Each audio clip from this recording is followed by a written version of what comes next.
வணக்கம். இன்னைக்கு நாம பார்க்க போறது கஸ்டமர் அக்விசிஷன் காஸ்ட், சுருக்கமா சொன்னா CAC. உங்க பிசினஸ் வளரணும்னா நீங்க கண்டிப்பா தெரிஞ்சுக்க வேண்டிய ஒரு விஷயம் இது. வாங்க இத பத்தி விரிவா பார்க்கலாம். நீங்க உங்க பிசினஸ்க்காக விளம்பரம் பண்றீங்க. சரி, ஆனா அந்த பணம் எல்லாம் எங்க போகுது? உண்மையிலேயே புது கஸ்டமர்ஸ் கொண்டு வருதா, இல்ல சும்மா காத்துல கரையிற மாதிரி வீணாகிட்டு இருக்கா? எப்பவாச்சும் இப்படி யோசிச்சிருக்கீங்களா? இந்த ஒரு கேள்விக்கு நம்ம கிட்ட பதில் இருந்தா எப்படி இருக்கும்? அந்த பதில் தான் CAC. சரி, இதுல நாம என்னென்னலாம் பார்க்க போறோம்னு ஒரு சின்னதா பார்த்திடலாம். முதல்ல இந்த CACனா என்னது, அப்புறமா அது எப்படி ரொம்ப சிம்பிளா கணக்கு போடுறதுன்னு கத்துக்கலாம். ஒரு CAC நம்பர் கிடைச்சதும் அது நல்லதா கெட்டதான்னு எப்படி கண்டுபிடிக்கிறது, அதோட லாபம் பார்க்கறதுக்கு ஒரு விகிதம் இருக்கு, அது என்னன்னு தெரிஞ்சுக்கலாம்.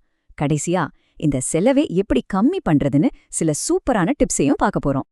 சரி வாங்க, முதல் விஷயத்துக்குள்ள போலாம். CACனா என்ன? சொல்ல போனா நிறைய பேரு கவனிக்க தவறுற, ஆனா பிசினஸ் வளர்ச்சிக்கு உயிர் நாடியான ஒரு நம்பர் இதுதான்.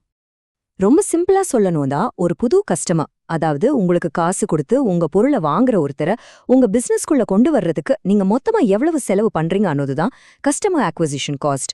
ஒவ்வொரு புது கஸ்டமருக்கும் ஆகுற செலவு அவ்வளோதான். அடுத்து இதோட கணக்கு. ஐயோ, கணக்குன்னு பயந்துராதீங்க. இது ரொம்ப ரொம்ப ஈஸியான ஒரு ஃபார்முலா தான். வாங்க அதையும் பார்த்துடலாம். முதல்ல என்ன பண்ணணும்னா, ஒரு குறிப்பிட்ட காலத்துக்கு, உதாரணத்துக்கு ஒரு மாசம்னு வச்சுக்கோங்களேன். அந்த ஒரு மாசத்துல சேல்ஸ்க்காகவும் மார்க்கெட்டிங்காகவும் நீங்க பண்ண மொத்த செலவையும் எடுத்துக்கணும். இதுல நீங்க கொடுத்த விளம்பர செலவு, உங்க டீமோட சம்பளம், நீங்க பயன்படுத்துற சாஃப்ட்வேர்னு A to Z எல்லாமே அடங்கும். ஓகே, இப்போ அந்த மொத்த செலவு நம்ம கிட்ட இருக்கு.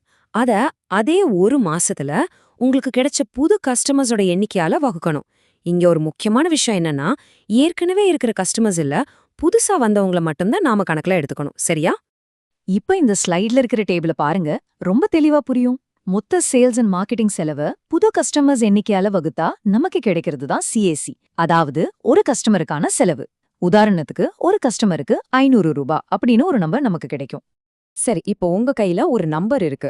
ஒரு கஸ்டமருக்கு 500 ரூபாய்னு வச்சுக்கலாம். ஆனா அந்த 500 ரூபாங்கிறது நல்ல நம்பரா இல்ல கெட்ட நம்பரா எப்படி சொல்றது? ஏன்னா எல்லா வழியிலயும் கஸ்டமர்ஸ் கொண்டு வரதுக்கு ஒரே மாதிரி செலவாகாது இல்லையா? அத பத்தி தான் நாம இப்ப பார்க்க போறோம். இந்த சார்ட்டை கொஞ்சம் பாருங்களேன். ஃபேஸ்புக், கூகுள் மாதிரி நாம காசு கொடுத்து பண்ற விளம்பரங்கள், அதாவது பெய்டு ஆட்ஸ் மூலமா கஸ்டமர்ஸை கொண்டு வர செலவு பொதுவா ஜாஸ்தியா இருக்கும்.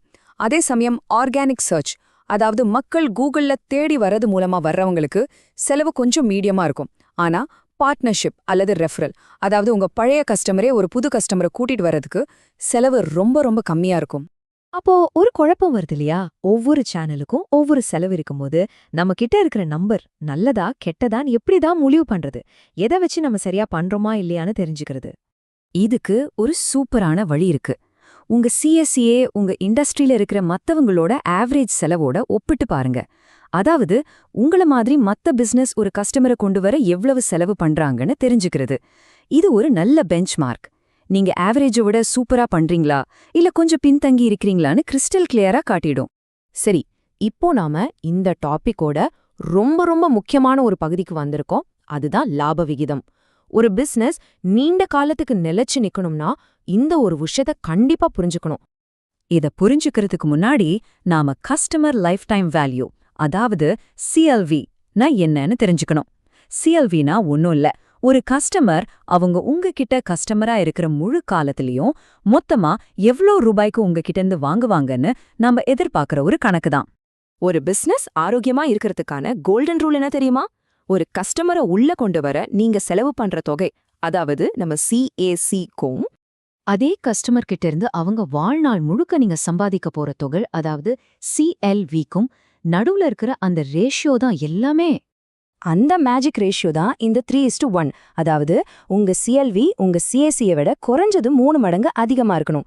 இன்னும் சிம்பிளா சொல்லணும்னா, ஒரு கஸ்டமரை கொண்டு வர நீங்க 100 ரூபாய் செலவு பண்ணீங்கன்னா அந்த கஸ்டமர் மூலமா நீங்க குறைஞ்சது 300 ரூபாய் சம்பாதிக்கணும். அப்போதான் உங்க பிசினஸ் லாபகரமா வளரும். ஓகே, ஒருவேளை உங்க CAC ரொம்ப அதிகமா இருந்தா என்ன பண்றதுன்னு நீங்க கேக்குறது புரியுது. கவலைப்படாதீங்க. உங்க செலவுகளை குறைச்சு CACயை எப்படி சூப்பரா இம்ப்ரூவ் பண்றதுன்னு சில பிராக்டிக்கலான வழிகளை இப்ப பார்க்கலாம். இந்த ஸ்லைட்ல சில சூப்பரான வழிகள் இருக்கு பாருங்க. முதல்ல CAC கம்மியா இருக்கிற சேனல்ஸ்ல உங்க கவனத்தை திருப்புங்க. ரெண்டாவது, உங்க கஸ்டமர்ஸையே புது கஸ்டமர்ஸா கொண்டு வர வைக்கிற மாதிரி ரெஃபரல் ப்ரோக்ராம் ஆரம்பிங்க. அப்புறம் நல்ல பயனுள்ள கண்டென்ட் மூலியமா உங்க மார்க்கெட்டிங்கை அடுத்த லெவலுக்கு கொண்டு போங்க. கடைசியா மார்க்கெட்டிங் ஆட்டோமேஷன், அதாவது இமெயில் அனுப்புறத மாதிரி சின்ன சின்ன வேலைகளை சாஃப்ட்வேர் மூலியமா ஆட்டோமேட் பண்ணுங்க. இதெல்லாம் உங்க செலவு குறைக்கிறதுக்கு ரொம்பவே உதவும். ஒன்னே ஒன்னு மட்டும் ஞாபகம் வச்சுக்கோங்க, CACI இம்ப்ரூவ் பண்றதுங்கிறது ஒரு தடவை செஞ்சு முடிக்கிற வேலை கிடையாது. இது ஒரு தொடர் முயற்சி. அதனால உங்க CACI மாசம் மாசம் கணக்கிடுங்க. இதுக்குன்னு உங்க டீம்ல ஒருத்தரை குறிப்பா நியமிங்க. இதையெல்லாம் ஒரு டேஷ்போர்ட்ல போட்டு ட்ராக் பண்ணிட்டே வந்தீங்கன்னா உங்களுக்கு ஒரு தெளிவு கிடைக்கும்.